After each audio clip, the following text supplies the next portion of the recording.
ग्रामीण मीडिया में आपका स्वागत है। जाग मतदाता, अब तेरी बारी आई, किसकी कीमत पे किसका विकास। हमारा संवैधानिक अधिकार है हमारे प्रत्याशियों के बारे में जानने का पूरा हक है और संवैधानिक हक है। आज हमारे ग्रामीण मीडिया के कार्यालय में हमारे साथी रितेश नारायण विश्वकर्मा जी, जो मुल्ताई के वार्ड क्रमांक 9 नेहरू वार्ड से भारतीय जनता पार्टी के प्रत्याशी के रूप में चुनाव में खड़े हुए हैं, हमने इनको आमंत्रित किया और यह जानने का प्रयास कर रहे हैं कि अगर ये पार्षद बनते हैं तो किस प्रकार से अपने वार्ड का विकास करेंगे।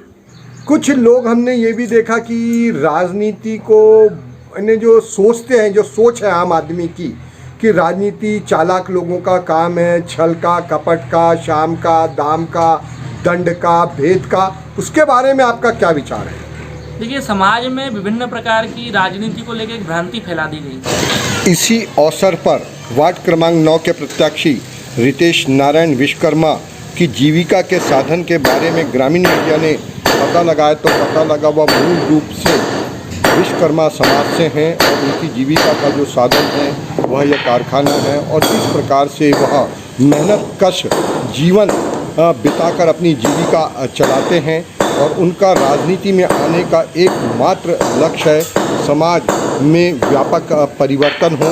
यह उनके पिता श्री नारायण विश्वकर्मा जी हैं, ये उनके बड़े भ्राता हैं और यह एक संयुक्त परिवार है।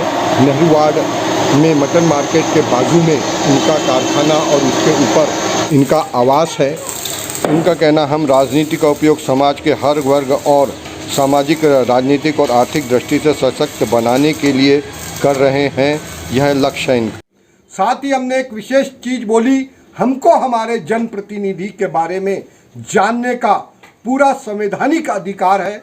हमने इनसे दस्तावेज बुलाए, जो फॉर्म इनके द्वारा भरे गए थे निर्वाचन में, जिससे हमको यह जानकारी होगी कि इनकी आय कितनी है, इनका बैंक बैलेंस कितना है, इन पे कोई आपराधिक प्रकरण है कि नहीं है। सामान्य जानकारियां हैं, पर आम मतदाता को जानकारी होना चाहिए। दूसरा जो हमारा एक लक्ष्य है, इनका जो वार्ड है नेहरू वार्ड, तो ये किन उद्देश्यों को लेकर चुनाव लड़ रहे हैं, किस राजनीतिक दल और किस विचारधारा से ये प्रभावित है, चुनाव अगर जीत जाएंगे तो इनकी कार्य योजना क्या है, और अगर हार भी जाएंगे तो क्या घर पे बैठेंगे या जनता की सेवा में तत्पर रहेंगे। कुछ हमारे छोटे प्रश्न और कुछ तीखे। नमस्कार, मैं रितेश नारायण विश्वकर्मा, वार्ड क्रमांक 9 नेहरू वार्ड का निवासी हूँ। मेरी प्रारंभिक शिक्षा शासकीय नवीन हाई स्कूल में हुई है एवं मैंने अपनी स्नातक की शिक्षा एतच कॉलेज ऑफ मैनेजमेंट कॉलेज से की है एवं स्नातकोत्तर पीजी की जो अपनी शिक्षा है वो मैंने इंदौर में Pioneer institute of technology college से की है। वर्तमान में मैं अभी मुल्ताई में यहाँ एक मेरा स्टील का कारखाना है जिसमें मैं यहाँ कार्यरत हूँ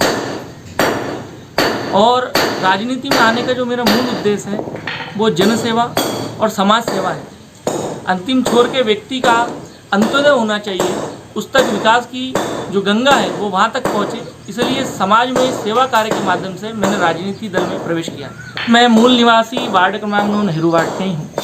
मेरा जन्म भी वहीं हुआ, मेरा बचपना भी उसी वार्ड में बीता है, तो मैं शुरू से देखता आ रहा हूँ। वो वार्ड जो है संघर्षरत वार्ड रहा है। वहाँ का जो समाज है वो रोज़ मेहनत का समाज है, अपनी मेहनत पर विश्वास रखता है और मेहनत के आधार पर अपने जीवन को चलाता है। इस वार्ड में विभिन्न प्रकार की समस्याएं रही हैं और समस्याओं के साथ प्रतिभा भी इस वार्ड में बहुत है। यहाँ का जो वार्ड है वो मानबिंदुओं के लिए रहने और जीने वाला वार्ड है और वहाँ के जो निवासी है वो अपनी मेहनत पर विश्वास करते हैं। मैंने देखा इस वार्ड के अंदर कुछ प्रकार की समस्याएँ हैं।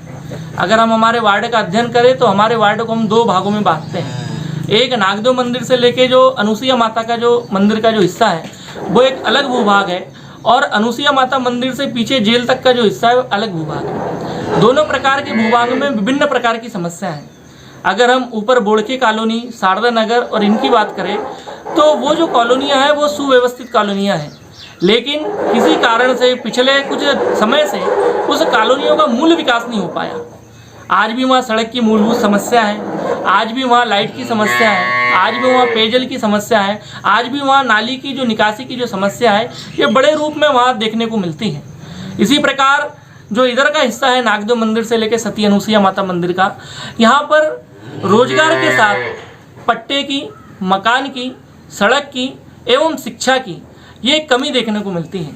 और मेरा ये पूरा प्रयास रहेगा, क्योंकि मैंने वार्ड का पूरा अध्ययन किया और जो जो ऐसी मूल समस्या है कि जिसका निवारण प्राथमिक रूप से होना चाहिए और जो अति आवश्यक है, उसके लिए मैंने दृढ़ संकल्प किया है। अगर मुझे आशीर्वाद मिलता है तो निश्चित रूप से जो ये जो समस्याएं हैं इनको मैं प्राथमिकता से पूरा करूँगा। एक और चीज़ हमने देखी, आप अपने पहचान के कारण, अपने व्यवहार के कारण चुनाव तो जीत जाते हो, पर उसके बाद में होता है भेदभाव चालू, ये बीजेपी का, ये कांग्रेस का, ये हिंदू, ये मुसलमान।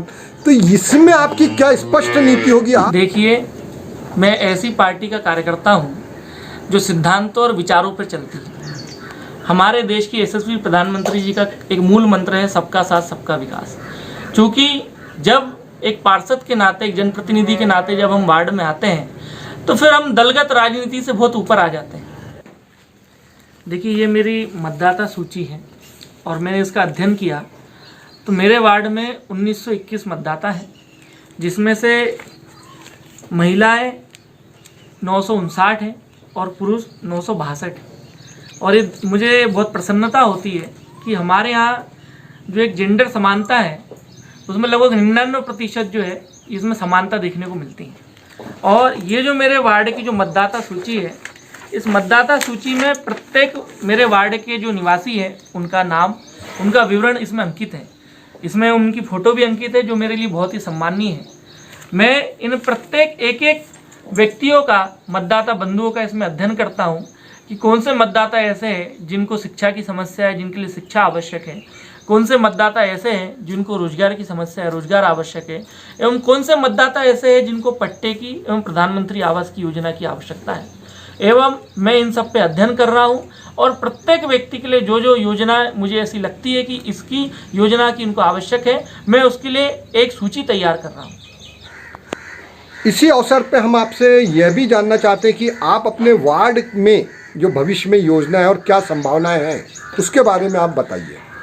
देखिए, सबसे पहले तो मैं अपने वार्ड के बारे में बताते हुए बड़ा हर्ष महसूस करता हूँ कि मेरे वार्ड की जो 2-3 कॉलोनियाँ हैं वो कॉलोनियाँ बहुत सुव्यवस्थित कॉलोनियाँ हैं। उसका निर्माण भी बहुत अच्छे तरह से हुआ है, पर्याप्त सड़क के लिए मार्ग हैं, एक खुला वातावरण है।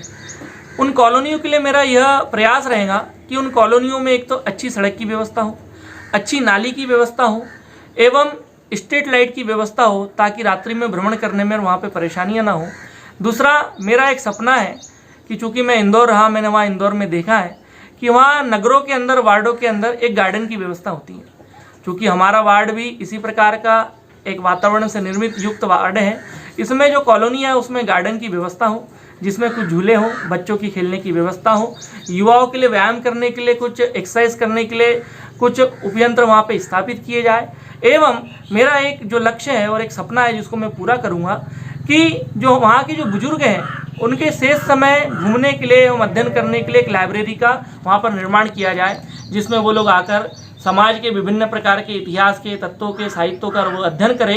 एवं चूँकि अगर रोजगार की बात करें तो एक बहुसंख्यक हमारा जो मछुआरा समाज वहाँ पर निवासरत है, तो लगभग उनका जो व्यवसाय चलता है वो व्यवसाय मछलियों के व्यापार से चलता है। तो ये मछलियों का व्यापार, उनके लिए ठीक प्रकार की बाजार का निर्माण किया जाए, इस पर मैं प्रयत्नशील हूँ और मैं इस पर प्रयासरत हूँ। बहुत अच्छी कार्य योजना है आपकी।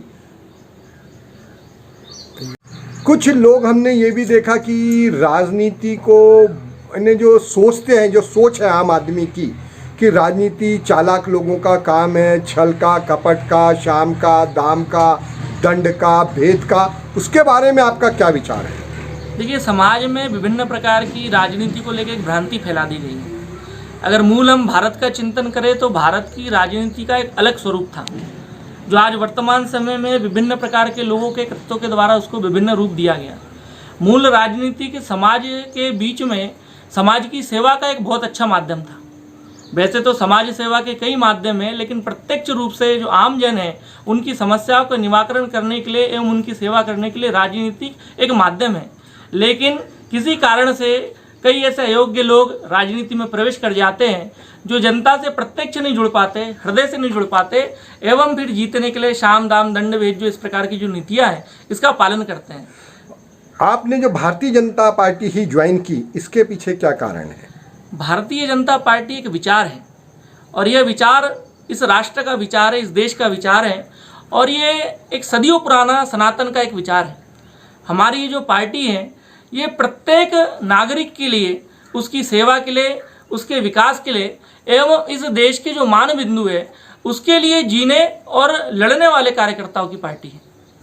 अगर मान लो कि जो अभी वर्तमान में चल रहा है, अगर ये आपको भारतीय जनता पार्टी टिकट नहीं देती तो क्या आप बगावत करते, निर्दलीय लड़ते या पार्टी को कोसते? इसके बारे में स्पष्ट बताइए संक्षिप्त में। देखिए, भारतीय जनता पार्टी एक विचारों की पार्टी है और यह पार्टी नहीं एक परिवार है। जिस तरह हम संयुक्त रूप से एक परिवार में रहते हैं और प्रत्येक सदस्य का अपना अपना एक दायित्व होता है, उसका निर्वहन करता है, उसी प्रकार से पार्टी में हम सब एक कार्यकर्ता की भांति काम करते हैं। जो हमारा शीर्ष नेतृत्व है वो तय करता है कि किस कार्यकर्ता को मौका देना चाहिए, वर्तमान समय की क्या मांग है, उसके हिसाब से पार्टी निर्णय करती है।